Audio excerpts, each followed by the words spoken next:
Hey guys, it's Batchatbegins, back to bring you the new review on the Type 62.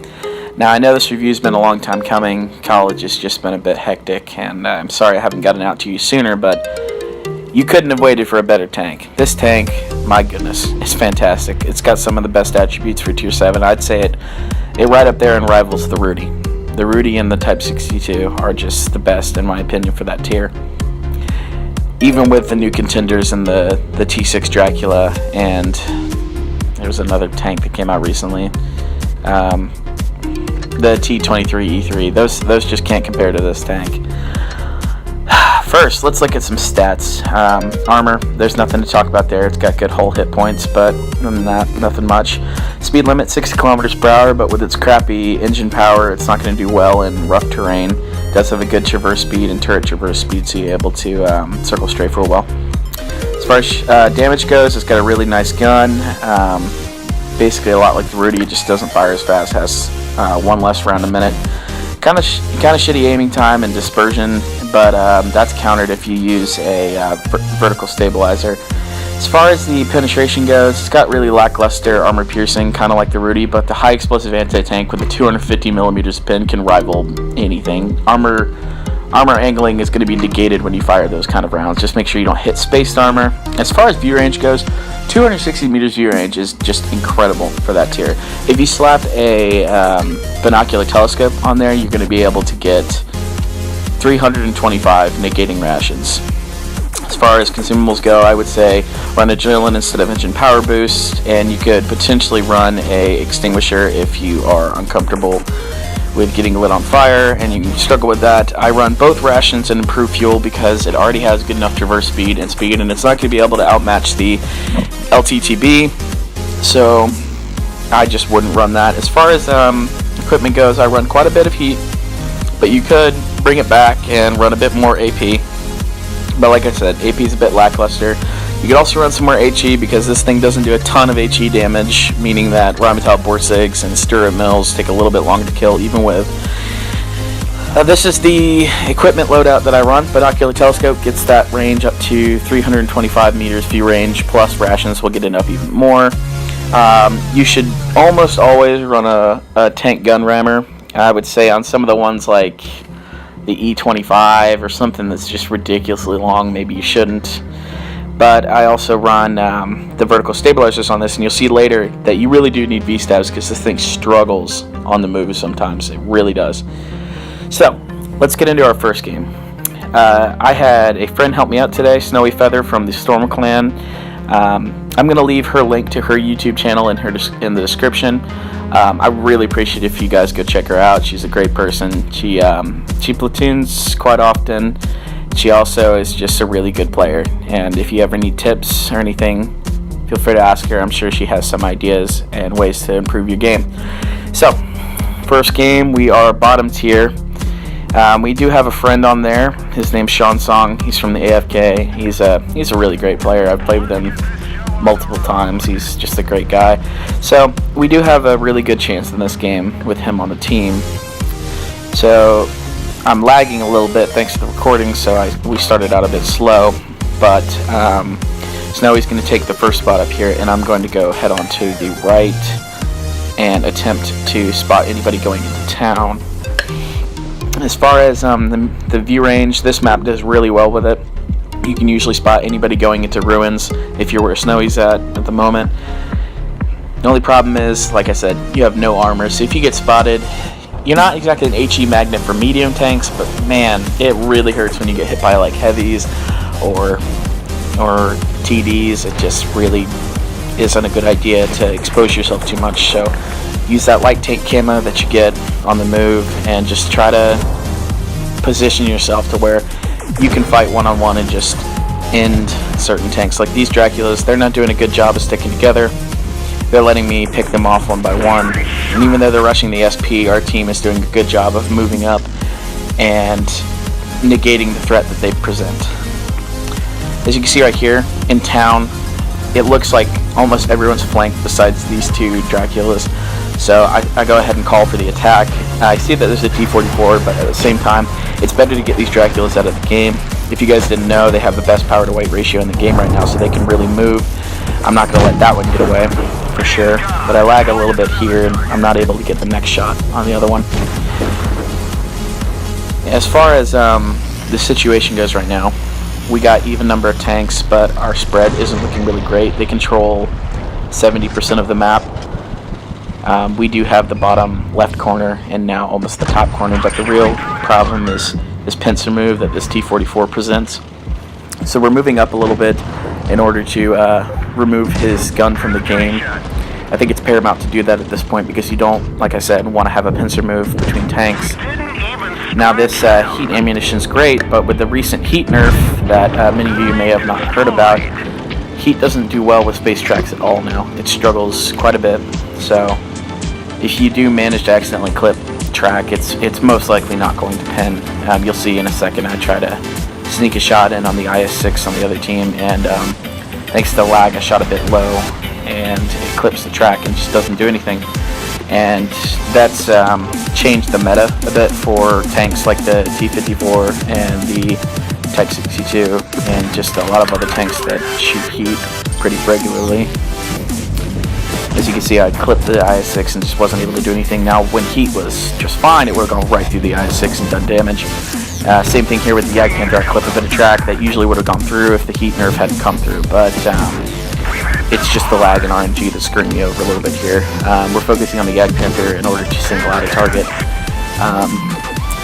Snowy takes a bit of a big hit here, and I tell her to, I don't tell her specifically, but I mention that she needs to back off, be careful, and I'll go in and distract him as best I can.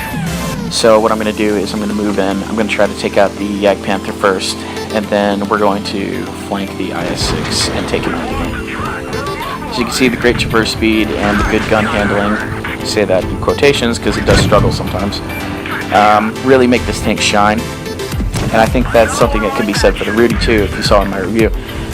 Their guns handle very well for the tier, and with the increased alpha damage and significant reload, these tanks present such a big threat in the game. So our first game ends off, not a ton of damage, but we did do top of the team as a tier 7, so you can see that this tank does have potential to carry. Our next game, we're the only 2 tier 7s on the team versus an LTTB and a Tankenstein, so what we're going to do as light tanks, we're going to push out to the light tank area, and then as needs to become aware, we're going to set up into positions where we can effectively put in fire.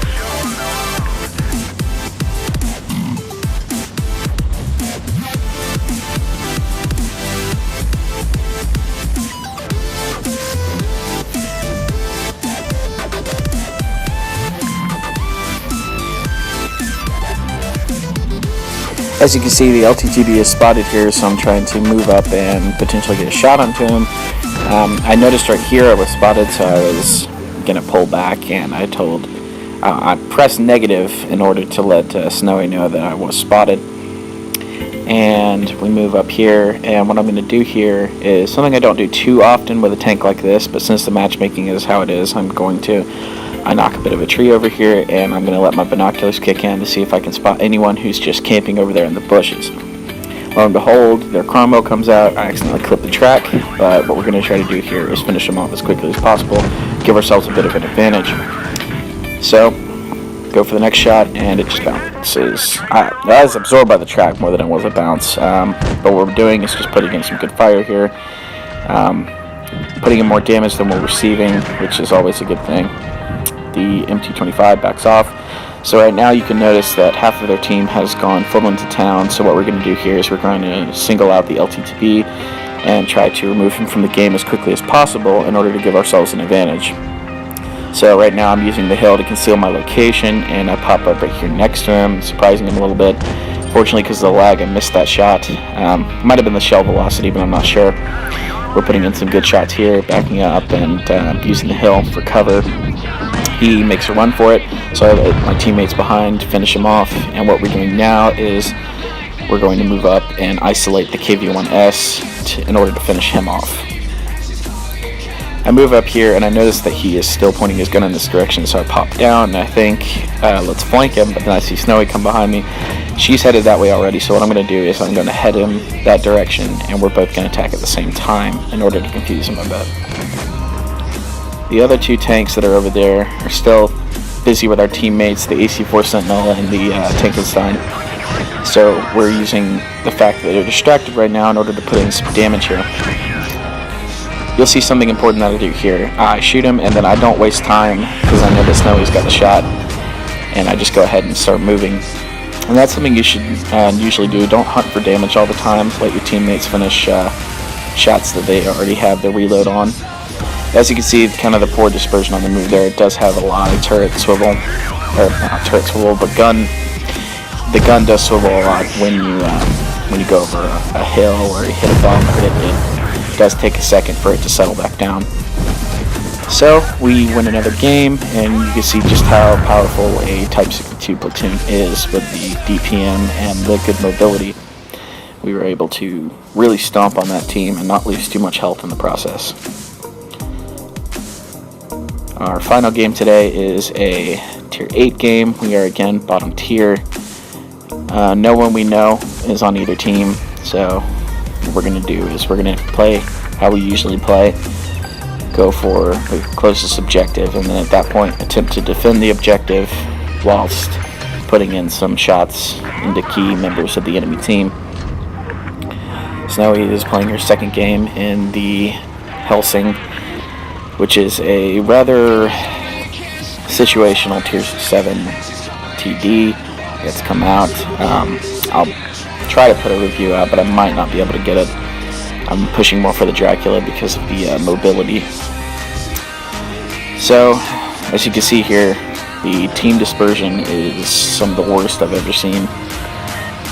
We finish up capturing A, and I poke forward at this point to try to see if I can get any shots into their mediums.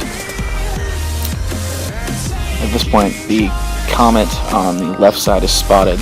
I go for the shot on him, but you can see the AP penetration on this tank is kind of poor. Still, it's good enough for medium tanks of the same tier, so I'm not switching at the moment because it's better to fire AP through tracks anyway. So you can see we've got a pretty good position here. Our rock covering me to the left, and right now their Pershing decides to push up, so I take him out rather quickly.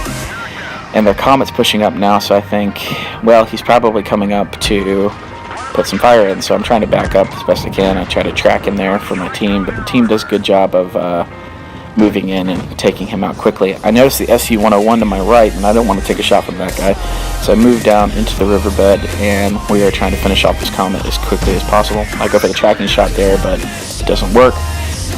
Pershing's losing a lot of health for that risky move he did there. But what right now I'm doing is I'm just going to isolate the Tankenstein, considering he is alone, and two TDs that are Tier 8 are over there on the Ruins side. So I'm just going to circle strafe him, considering his terrible traverse speed, and just take him out of the game as quickly as possible. And this traverse speed is what lets the 62 do such great things, because if I was in a riverbed, I probably wouldn't be able to do this because of the traverse speed. But on dry land, this thing really does move and get around. Maybe it doesn't accelerate very well, but the hull traverse speed and the turret traverse just lets you fire at whatever you need to fire at.